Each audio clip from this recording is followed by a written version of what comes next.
Hey everyone, welcome to the Wrestling Experience. Where we don't want to mess with referees after seeing how upset Charles Robinson got tonight. I mean, you called it last week. You said we wanted a badass ref storyline, and someone is listening because we got it. Yeah, this is a take no prisoners referee attitude from Little Nate here. This is the crazy. I'm Jess, And I'm Johnny. and we are here to recap SmackDown, the Go Home episode 2 TLC, which is this Sunday. Looking forward to it. And let's jump right to the show. We have Kevin Owens. He opens up the show. He's wasting no time at all whatsoever. He's calling out Roman Reigns, who doesn't come out. So Kevin Owens has heard his message loud and clear. He spoke to his family, and he told them not to watch their match at TLC under no circumstance, because he's afraid of how his family is going to look at him after what he does to Roman. And In a shocking twist, yes, because we all thought it was because he was going to get such a beating that he didn't want his family. Oh, no, of course not. This is classic Kevin Owens here, turning the tables here and saying that he's going to inflict a lot of punishment on Roman Reigns on Sunday, and his family shouldn't see it. But Paul Heyman interrupts him quickly, and he actually he can't believe that Kevin Owens is back after what happened last week. He thinks he's a masochist at first, but he's actually wrong. He realizes that he's a martyr, and eventually Kevin Owens kind of gets just tired of hearing this and says, "You know what? I'll just come looking for Roman." And Kevin Owens walks backstage, and we go to a commercial.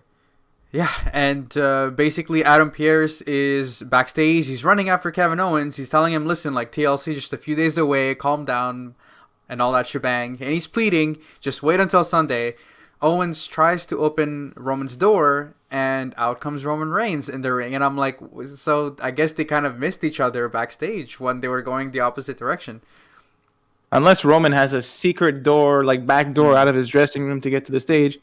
But yeah, Roman Reigns is in the ring, and I thought this was pretty funny how they did that. Like, you know, you don't see that, but never saw that before. The guy goes after the other guy. He meets him in the ring. That's kind of cool.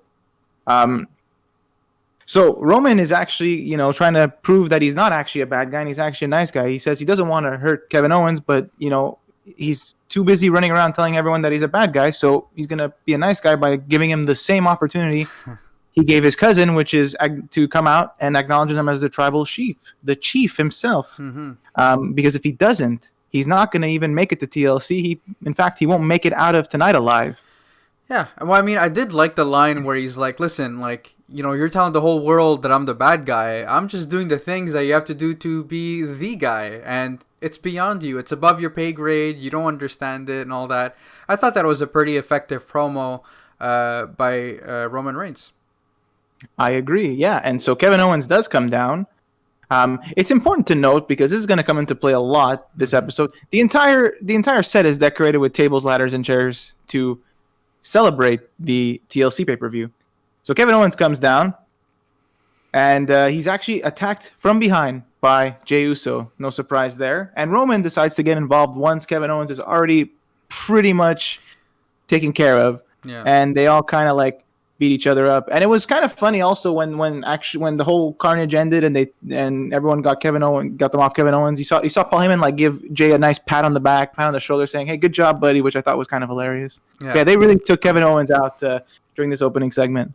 Yeah, they mauled him. And post-break, Jey is pumped backstage, and Roman's not happy. Roman's like, listen, Kevin Owens is not going to understand. I know him. I know his people. I know his type. He's not going to listen. He's not going to stop. So end him. Take him out. I don't want to see him anymore. So Jey has to do the unfortunate task of taking out Roman Reigns. So we do have taking out Kevin Owens. Yes, he's not going to take out his own cousin, Kevin Owens. My bad. I'm sorry. I had Roman Reigns on my mind. Oh man, honestly he's on my mind all the time too. It's crazy. So now we have the Street Profits versus Rudolph for the SmackDown Tag Team titles, and I texted you about this. We have a Clark, aka Dwight Jr. from The Office, chiming in, and he picks the Street Profits for the win. It's good to know that we get Clark's opinion from The Office. It's funny because I just finished watching The Office not too long ago, so I'm like, oh hey. And I realized that he's in a lot of other things as well, but that's where I knew him from. Yeah. So that was I didn't know he was a wrestling fan. Good for him. Yeah, good for him. We do have the tag team titles on the line here, and you know, like this was a totally fine match, right? Like it felt very formulaic, like what we've seen every week. Very the formulaic. the good old Street Profits in control, and then before going to commercial, though, someone, and in this case it was Robert Roode, knocks Ford off the turnbuckle, and now he's in peril. We come back from commercial, and we have the same thing where they're just working on Ford, and this time it's the ribs. They're really going after the ribs. Yeah. Dawkins gets his hot tag eventually, and it's really nice. His moves are smooth. He had a really nice neck breaker on Roode at one point. And you think that the Street Profits are going to pick up a win this time, and it looks like they're actually going to lose until they don't again, and they do win. So the sequence is eventually right. Dawkins hits the anointment. Ford goes for the frog splash. It was kind of weird. It looks like he landed a bit on Ziggler's knees, and then commentary was saying that Ziggler got the knees up, but it was the ribs, right? He was still nursing his rib injury from last week.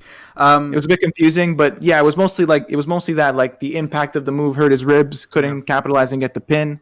There was one segment that I really liked though. Before I guess you go to the end, because it was basically just Ford. Giving Robert Roode a taste of his own medicine by rolling him up and holding his tights for the win. There was one sequence that I found really impressive, and I hadn't seen this before, but basically Dolph Ziggler hits a very sick-looking Famouser, but Bobby Roode was the one that kind of launched him in the air. So basically Ziggler is running towards Robert Roode, who picks him up in the air, and with that momentum, he hits the Famouser. I thought that was really, really impressive. Yeah, that was a very cool tag team move from them, and I actually thought that was going to pick up the win, but it wasn't. It was like you said. Eventually, Roode gets in the ring. He's going to go for a win on Ford. He rolls him up and pulls the tights, but Ford is able to roll through and pull the tights himself and pick up the win that way. Yeah. So they kind of escape and retain their tag team titles by the skin of their teeth, and you could see that Rudolph are kind of mad about the situation, and they're taking it out on the referee. And my God, does he fire back with vicious venom in his voice? And he's like basically saying, he's just doing his job, and if you guys keep this up, you'll be suspended. And they stopped. They were done, and that was it. And I wonder if that was just what that was. Like, is that going to be a thing? Is that just like some random thing that happened? I don't know. But I mean, I felt like even the commentators were like pretty shocked about that. You know what I mean? So I don't know. It could be. They definitely wanted to draw attention to it, right? Yeah, exactly. So, I mean, it could be that they're doing something different with the presentation. Obviously, with Raw's numbers hitting a record low, apparently Vince wants to change things up, and maybe this is what it is. I guess referees are gonna go rogue or are gonna have a set of balls. It's weird that Raw was hitting lows because it's certainly been better than in certain episodes that we've seen a couple of months ago. So it's kind of weird to see that going down, but maybe it's just a weird trend for the holidays. Yeah, exactly. Who knows? So moving on. Yeah, we're going to move on to Kevin Owens. He's walking backstage. He's limping with Adam Pearce and with the referee. Jey Uso, again, nails him with multiple chair shots. And that was pretty much it. We have Kayla Braxton, who interviews Bianca Belair backstage. They talk about her match against Bayley later tonight, and Bianca calls Bayley overrated. She basically considers Bayley as her measuring stick, and tonight she's going to do what she always does, and that's to shine. I thought that was, a pretty decent promo by Bianca Belair. Yeah, it was all right. She did put Bayley over while still saying she was going to beat her. It was kind of like it was effective. So we have Ruby and Liv in the ring, and they're about to face Billie Kay and a mystery partner. And I'm thinking to myself, man, we are so lucky that we get Billie Kay 2 weeks in a row. Well, the first thing is that there was like a quick little Riot Squad backstage pre-recorded thing where they're like, who's going to be Billy's mystery partner? And Liv's like, who could it be? And they're talking. She throws out two celebrity names that I don't remember, but then they talk about Wonder Woman, and then like, oh yeah, we can face Gal Gadot, and then we're like, no, Liv wants to fight the real Wonder Woman, and I was like, oh, okay. But this is gold, right? Billy comes out and she's like, cuts Greg off, and she's like, listen, my resume says that I have experience as an announcer, and then she gets robotic, and then her voice changes like to a very monotone, robotic voice. And I was like, oh my gosh, she nailed it. That was perfect. And then the best is the introduction. She's like, "There's nobody meaner than Tamina," and Tamina comes out. Somebody's mom. So yeah, because she looks like she's someone's mom, exactly. And this is not much of a match. Tamina is like full on control, beating up Liv Morgan. Liv Morgan gets a tag. They take advantage for some quick double team, but then Tamina takes over again against Ruby, and it looks like Tamina is going to pick up the win. She's going to drop Ruby with a Samoan drop, but Billy does get the tag in, and I don't even think Tamina realizes it. I guess she didn't realize that someone tagged her on the shoulder, and she's going for the pin. And this whole miscommunication happens where Billy's like, "Oh no, I'm the legal person now. I want to get the pin." Lets Ruby Riott take control. She tags in Liv. They do a nice double team move on Billy Kay and pick up the win. And Tamina doesn't look very happy about that. Yeah. But so continues the saga of Billy Kay and her mystery tag partner. As long as she's on our TVs, I'm happy. I think Absolutely. Billy Kay is knocking out of the park, and I can't wait to see more of this. So Absolutely. this next segment kind of left me a little perplexed. It wasn't horrible. I thought it was a pretty decent, segment. I just thought that Carmella started rambling about things, and it just went on and on. So essentially, we had the Carmella champagne celebration. Carmella looking like $1 million. Can't deny that. And she wants to celebrate her impending championship victory this Sunday. And she talks about how her drink is worth more than our digits, and she talks about how Sasha doesn't have what it takes to be a champion. Sure, she's quick, she's agile, she's ferocious, but she's mentally weak.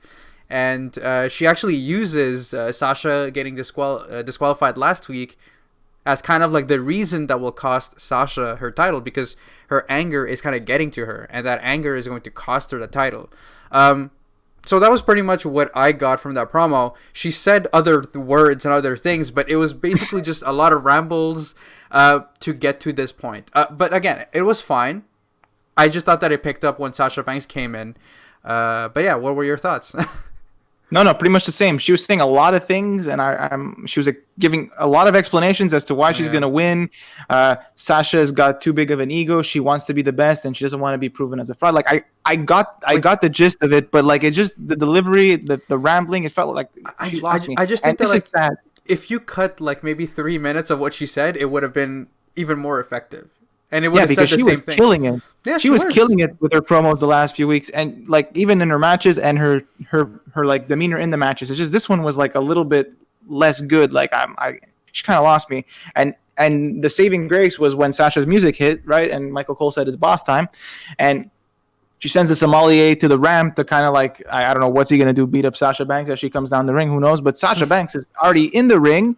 She takes a sip of the champagne, which by the way, Carmella did try earlier and said it was cheap. It tasted cheap like Sasha Banks, which was another jab. The homage to the Chris Jericho bubbly promo is all over the place. She drinks the champagne and then attacks Carmella. The sommelier shows up to try to like yank her off from the bank statement, and Sasha Banks is obviously upset, and she slaps him, and she's gonna hit the backstabber, but Carmella is too quick and hits her in the back with the champagne bottle again, like she did last week. And yeah, Sasha is not looking good going into TLC, but the law of reverse momentum states she's gonna win. So yeah, who's this Chris Jericho fella? Who? Oh, he's some guy. He's like a heavy metal singer from a band. Okay, makes sense. So now we have Kevin Owens, who's being tended by a trainer in the trainer's room, and Jey Uso yet again ambushes Kevin Owens, and he puts him through a table. So not the greatest of nights for Kevin Owens. It's certainly not going great, yeah. But, I'm sure this is not the end. But moving on, we have Otis in a singlet. He's out with Chad Gable, and I'm wondering to myself, which member of Cesaro Nakamura is he going to face? It's Nakamura, in case you were wondering. Poor Nakamura. Poor Nakamura. Nakamura is out with Cesaro as well. It's a very short match. It's kind of sad to see how it went down. It was fine. Nakamura looked pretty good with some nice arm drags and some not arm drags, but like arm holds, and he did a couple of flips. He was mostly using his knees to attack Otis, but like at one point Otis just kind of like hulks up, hits him with a really nice clothesline, hits him with the splash, and he goes for the caterpillar, and Gable is like, no, don't use that. Use a suplex. At this point, Nakamura attempts a roll up and it's unsuccessful. Mm-hmm. So then Otis does do his big suplex and big splash for the win. And that's kind of it. It was a bit disappointing to see Nakamura go down so easily, but like it could have been competitive. Like that's what I'm saying. Yeah. Fine, like Nakamura could have lost, but like him losing in 2.5 minutes is not. It's not looking good, man. That's all. But whatever. Nakamura is having the best time surfing somewhere in the U.S. I guess that's what he wanted, and he's okay. Hey, I mean, yeah. I mean, I guess if the guy's happy, I'm happy. Great for him. But like, I would have loved to see him have a title run like that. Like it just like he won the Royal Rumble that year, was so much hype, and it just nothing happened, which was kind of unfortunate. I don't know why, but yeah. Let's move on to a good segment here. Yeah. Or before we get that, we get the worst segment I've ever seen in my life, right? But first we get Sami Zayn, right? He's backstage. Yeah. So Sami Zayn is getting ready for the Sami Awards. And he kind of goes out of scene. This is where Big E shows up, and he's elated. He's giggling like a little schoolgirl, looking at Sami's cues. So it seems that Big E is going to have a hand later on in the show. We also his laugh was very maniacal. He was very excited. Sami had to run off to go polish the Sami Awards because the guy, I guess one of the backstage producers didn't do it. Mm-hmm. One of the backstage workers. And then did you see that weird 2020 thing? No, I did not. You didn't see that commercial? Nope. Oh my god! Maybe I wasn't paying attention. I don't know. I don't want to talk about it, too much. But it was basically as though 2020, like the WWE wishes everyone a happy New Year, and it was like 2020 came out, and then Drew McIntyre beat it up, and then Roman Reigns beat up 2020, and then you saw a bunch of clips of superstars performing moves on this 2020 superstar. He was like this, and he was cutting promos. Okay. I'm either this was the greatest acid trip I didn't know I had, or. This happened, and then there was a superstar called 2021 who was just like guy looked like the numbers, and he finally took out 2020, and then it ended with Happy New Year. All right, you didn't see that? No, I did not. I'm not making this up. Okay, I believe you. So we're gonna move on to Otis and Gable. They're backstage, they're celebrating, but Gable asks Otis, "Why didn't you hit the Caterpillar?" And Otis is like, "What do you mean? That's what you told me not to." And he's like, "Listen, don't do what I say, do what I mean." So for now, rehydrate because we're going to be training yet again. Good advice. Great, yeah. And now this is my favorite segment, my favorite non-match segment. We have our first edition Sami Awards. And he basically blasts the Slammy Awards that are going to be showing up on the network soon. And he talks about how they've just been meh lately. And the Sami Awards instead are about the will of the people. And he does a beautiful year in review, which is basically just a Sami Zayn video package, and I thought that was incredible. Sami Zayn looked like $1 million, didn't he? Oh, he looked super good, well dressed, well put together. Hobo Sammy, that wasn't a thing tonight. It wasn't. So, and he hands out 3 awards, right? Exactly. So the first award is the comeback of the year. He talks about Edge's triumphant return. He talks about Roman Reigns, but the winner is Sami Zayn, and so shocking. Sami himself was surprised. I mean, he was thankful. He's surprised that he won, even though he was hosting the show.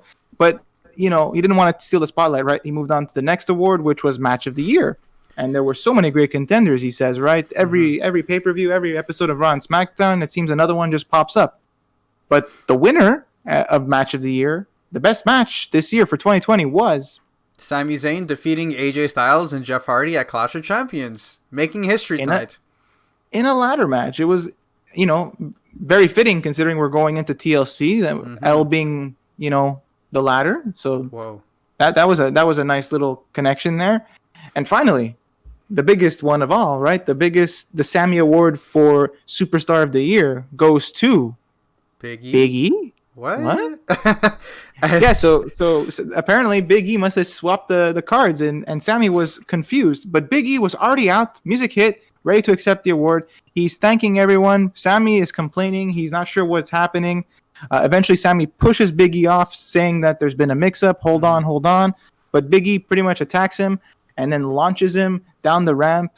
And before he runs off, he slams one of those Samis on the floor and breaks it, which I thought was maybe a little bit too much. Come on, Big E. Yeah, exactly. Come on, Big E. Come on, Big E. You're better than that, Big E. Not our hometown hero, right? Yes, not to be confused with our childhood hero John Cena, but our hometown hero, That's Sami it, Zayn. Sami Zayn. So now, before our next match, Bianca Belair versus Bayley, Kayla does interview Bayley backstage. Bayley has heard everything that Bianca has said before. She's not going to take it easy on her. And she's happy that someone actually said some nice things about her, right? About her being kind of like the stepping stone. And she talks about how Bianca Belair has ran track. So what? I also ran track. You know, she talks about her accolades, being the captain of the basketball team and all that. And she doesn't go bragging about how good she is. And tonight Bayley is going to put Bianca on the map. And I have to tell you, man, this match was really, really good. I do want to say the Bayley's promo was great, and one line that I really liked was when she said instead of picking a fight, she should be picking her brain.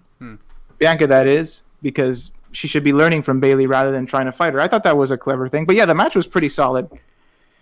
Yeah, I mean, so what do we have? What I actually liked, though, is, again, so Bianca starts off really strong. She's showing some great athleticism, but what's different about Bianca is that, like, Bianca actually taunts her also. Like, you don't always see that, like a face doing that kind of, like, sort of like, I'm better than you and whatever, but Bianca, like, does it and she owns it, which I thought was really cool, and it's different for her character as well. Bayley, though, has had enough. She basically smashes her arm into the apron, then she throws her into the barricade.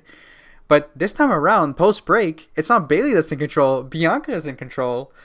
And she... I mean, I think Bayley was for like 2 seconds. A little bit, yeah. They did like, we're back from the commercial. Bayley's in control, and then whoop, yeah, right basically. away. And she nails Bayley with a springboard moonsault. She gets an A for style, in my opinion. She picks up Bayley like nothing. She hits her with 2 backbreakers. But then this is kind of where she got complacent because she goes to the top rope, but Bayley kind of capitalizes her. Bayley starts like squatting her essentially, and but that mocking kind of became her demise because Bianca Belair was able to reverse that with a vertical suplex. So some really great back and forth action over here, and the ending, honestly, like I like the way that they did it because it also protected Bianca. Yeah, it was totally cool. It was like there was like a bit of a pin, and then Bianca deadlifts Bayley into like a powerbomb position, and I didn't quite see it, but Michael Cole did. Bayley kind of went for the eye, and the ref didn't see it. Yeah. You saw it? Okay. Yeah, I saw it. There was something, but it was the angle was a bit off. But yeah, this rake to the eye allows Bayley to pick up the win with I forget what Michael Cole called a rose plant. A rose plant. I had rosebud ? And I'm like, no, that's not the same thing. That's a different thing. But yeah, this is how Bayley picks up the win. And this was like our main event match. There was still a small segment before the show was over, but this was a great way to end the matches, of course. Great match. Yeah, I think the right person won here. And to your point before about Bianca Belair being like a face who kind of like taunts their opponent, I find it almost difficult to root for her because of that.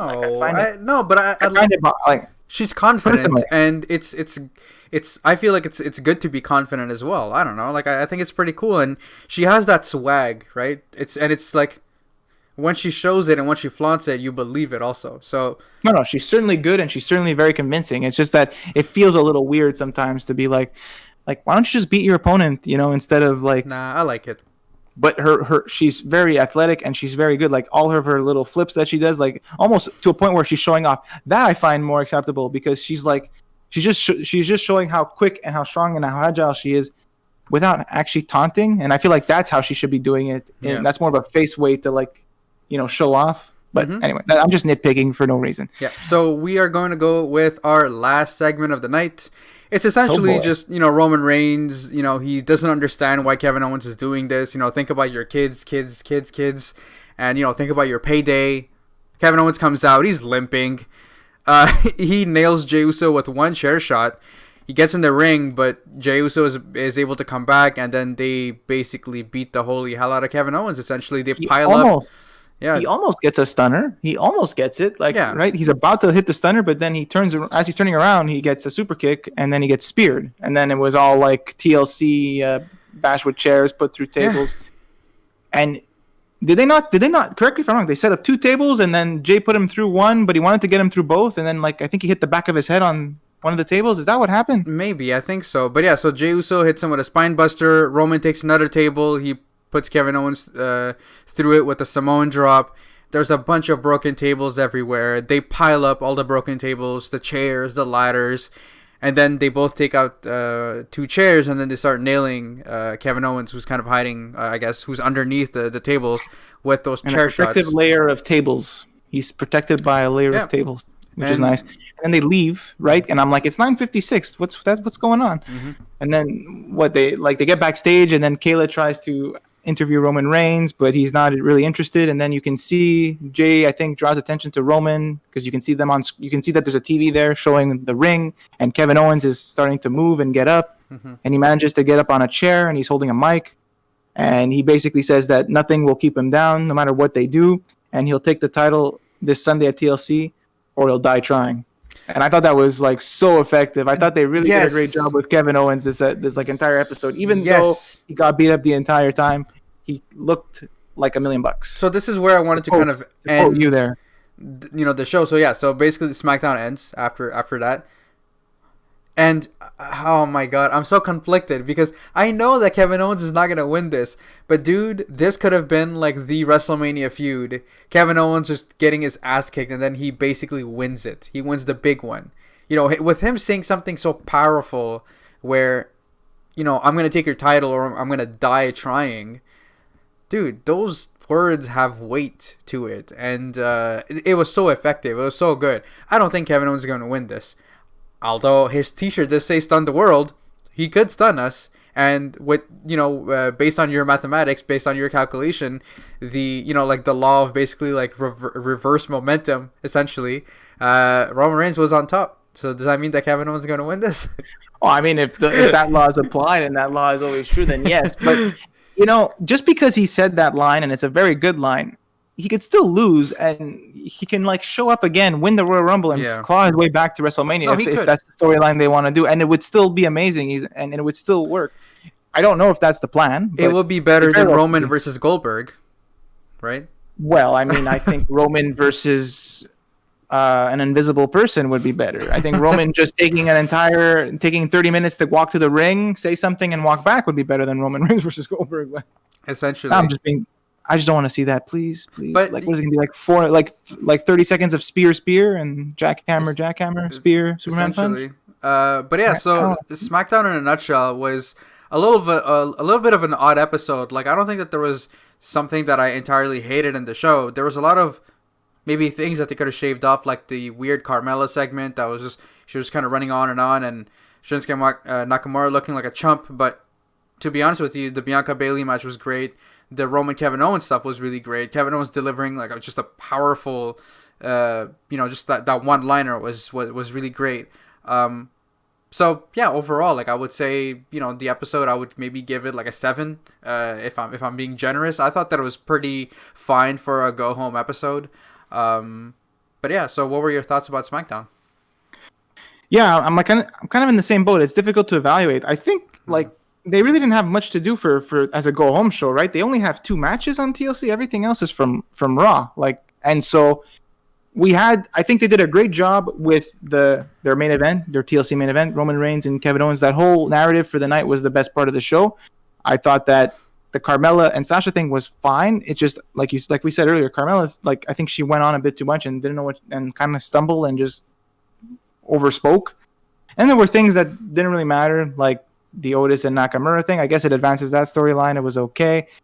None of the matches were particularly spectacular. Mm-hmm. So it was overall okay.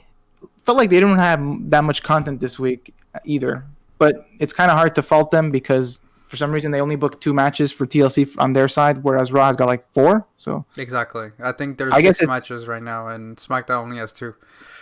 We'll get Otis versus Cesaro in the pre-show or something, or we'll get Bianca versus the rematch. Book it. Or maybe we'll just get the tag title rematch because maybe we'll have Lil Nate versus Dolph Ziggler. Oh my God, that's the match everybody wants to see. All right, I feel like this is the perfect time to end the show. Thank you so much for listening, guys, and make sure to stay tuned for our predictions episode, which should be up on Sunday morning. We'll kind of talk logistics there. And if you do like our content, make sure to subscribe and leave a like below and maybe leave a comment. We do appreciate that. And we'll see you guys in the next one. Of course. Love So yeah, if Little Nate is so good, like, can you believe it? Like, do you think he'll do the same thing at the pay-per-view? I don't know. So, but like, talking about the law of reversal momentum here. So basically, we're gonna have Drew McIntyre retain. We're gonna have Roman Reigns lose. Don't we're gonna have give away our prediction spoilers. Come on, dude. We need to these are not predictions. Well, these are the law of reverse momentum. Like, this is all. Like, it's not. These are not my predictions.